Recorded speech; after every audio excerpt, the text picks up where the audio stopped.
और ऐसे में एसआईटी की जांच भी चले और जहाँ पर जानकारी आ रही है कि उससे उसमें सबको सब आल इक्वल बताने की बात करी जा रही है। देखिए, माननीय राष्ट्रीय अध्यक्ष अखिलेश यादव जी ने जब पहली बार ये बात कही तो बड़ा मिर्चा लगा था सारे लोगों को।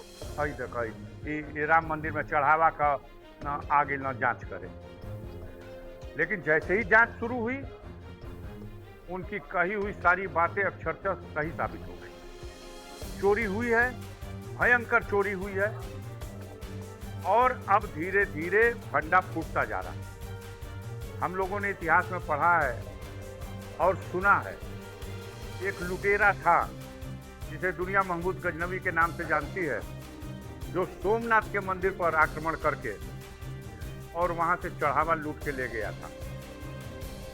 आज सोमनाथ के मंदिर पर चढ़ावा लूट के ले जाने वाले को 1200 साल बीतने के बाद भी आज हम लुटेरा कहते हैं, लुटेरा कहते हैं। और जो भगवान राम के मंदिर में ये जो चढ़ावा लूटने वाले हैं, ये भी तो महमूद गजनवी के ही वंशज लग रहे हैं। काम जिस तरह का उसी सोच का इन लोगों ने किया है। आप ही ने छापा है, आप ही के मीडिया के लोग बता रहे हैं कि जो वहां चढ़ावा चढ़ता था उसमें काफी कमी आ गई है, पहले की तुलना में काफी गिरावट आ गई। क्यों? क्योंकि आस्था होती है कि हम अपने आराध्य के चरणों में क्या समर्पित कर दें, लेकिन जब उस आस्था को धक्का लगता है कि ये चढ़ावा, हमारा जो आस्था में चढ़ावा था, इसकी तो लूट हो रही है, तो उससे लोगों को ऐसी क्षति पहुंच रही है जिसकी भरपाई नहीं हो पाएगी। चंपत राय के बारे में जो चर्चा है और पूरी टीम और मंडली जो है छिपाने और बचाने की कोशिश हो रही है, लेकिन ये भगवान के दरबार की चोरी है, भगवान भी माफ नहीं करेंगे। बहुत ही भयंकर परिणाम आएगा, बहुत भयंकर परिणाम आएगा, कोई बचेगा नहीं। जो एसआईटी जांच हो रही है उसका जो ये सब नाटक है, ये सब नाटक है, बिना एफआईआर के एसआईटी जांच होता है कहीं? ये नाटक है। अगर बिना एफआईआर की जांच कराना है तो आदि शंकराचार्य महोदय ने सनातन धर्म के लिए 4 पीठ की स्थापना करके 4 शंकराचार्य बैठाए थे। इस बेईमानी की जांच उन्हीं चारों शंकराचार्यों को सौंप दी जाए। वो धर्म के सबसे उच्च पद पर, पवित्र पद पर बैठे हुए लोग इसकी जांच कर देंगे, और इसकी जांच करके जब उनकी रिपोर्ट आए तो उस रिपोर्ट के हिसाब से जो जो इसमें दोषी है सबको दंडित किया जाए। बड़े बड़े लोगों की बोलती बंद हो जाएगी। राम मंदिर के निर्माण में श्रेय लेने वाले लोगों को राम मंदिर के चढ़ावे की डकैती और चोरी में उसका प्रकोप नहीं झेलना पड़ेगा, उसकी बदनामी नहीं झेलनी पड़ेगी। और लीपापोती करने लायक है, लीपापोती हो सकती है।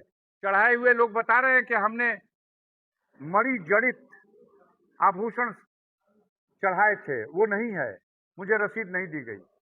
चरण पादुका चढ़ाई थी, हमें उसकी कोई रसीद नहीं दी गई। कहां जवाब देंगे लोग यार, किसको जवाब देंगे?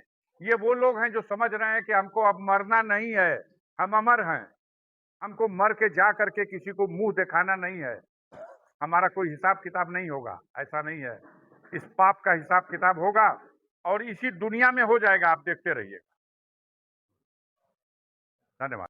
वाराणसी का एक मस्जिद जैसे गिराया गया था रेलवे की जमीन। नहीं, मैंने कल ही इस पे बयान दिया, द हिंदू में मेरा बयान छपा, आप देख लीजिए पूरे क्या मामला। हमने उनसे कहा है कि ये मुबारक हो आपको ये हमदर्दी, आप अपने घर का झगड़ा पहले समझा लो, सुलझा लो उसको। आप हिंदुस्तान में और हमारे आंतरिक मामले में दखल अंदाजी न करो।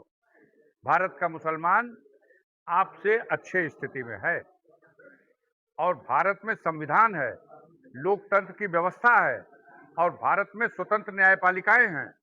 हम अपनी समस्याओं का समाधान अपने संविधान के अनुसार, कानून के अनुसार और न्यायपालिका के रास्ते से कर लेंगे। आपको आपकी जाली बहाने की जरूरत नहीं है। हिंदुस्तान में पाकिस्तान की स्थिति मुसलमान ये भी कहा कि शिष्टाचार का हनन किया जा रहा है। घड़ी हो गए हैं सरपंच, ये हमारी गलती है। हम अपना डंका तो बजाते रहे कि हम विश्व गुरु हैं, लेकिन परिस्थितियों में एक ऐसा चमत्कार हुआ कि ईरान और अमेरिका और इजराइल, ये जो वार हुई, इस वार में पाकिस्तान सरपंच हो गया। एक तरफ ट्रंप साहब ने साइन किया, दूसरी तरफ मुश्तबा खामेनेई साहब ने साइन किया, और तीसरी तरफ पाकिस्तान के भी उस पर साइन हुआ। तो दिमाग तो खराब होना जरूरी है, लेकिन वो हमारी विदेश नीति की विफलता है, विफलता की पराकाष्ठा है कि जिस देश को दुनिया में ये एक ठप्पा लगा हुआ था कि ये आतंकवाद को बढ़ावा देने वाला राष्ट्र है पाकिस्तान, और आज राष्ट्र संघ में आतंकवाद का मुकाबला करने के लिए, आतंकवाद को समाप्त करने के लिए, लड़ाई लड़े जाने के लिए जो एक संस्था बनाई गई है, उस संस्था में पाकिस्तान को उपाध्यक्ष बना दिया गया। कहीं ना कहीं हमारी विदेश नीति की ये विफलता है, जिसके चलते हमारा पड़ोसी राज्य जो हड़प के बैठा हुआ है भारत के बहुत बड़े हिस्से को, जिसे वो आजाद कश्मीर कहता है, वो पाकिस्तान ऑक्युपाइड कश्मीर है, वो भारत का अंग है। और अंतर्राष्ट्रीय दबाव में वो जो रेखा खींची गई, हम उस रेखा को कल भी नहीं स्वीकार किया और आज भी नहीं स्वीकार करते, क्योंकि उसी रेखा पर मेरे एक पूर्वज ब्रिगेडियर उस्मान साहब 3 जुलाई को मातृभूमि की रक्षा करते हुए शहीद हुए। उनका 78वां शहादत दिवस अभी हम लोग 3 जुलाई को 10 दिन बाद मनाने जा रहे हैं। तो कहीं ना कहीं पाकिस्तान इस वक्त दुनिया में अपनी चालाकी से और अमेरिका का जो उनको सपोर्ट मिल रहा है, उसकी वजह से अपनी स्थिति को मजबूत कर रहा है। लेकिन भारत के आंतरिक मामलों में न बोले। भारत का मुसलमान अपने धर्म की और अपनी धार्मिक स्थलों की कानून के रास्ते से सुरक्षा कर लेगा।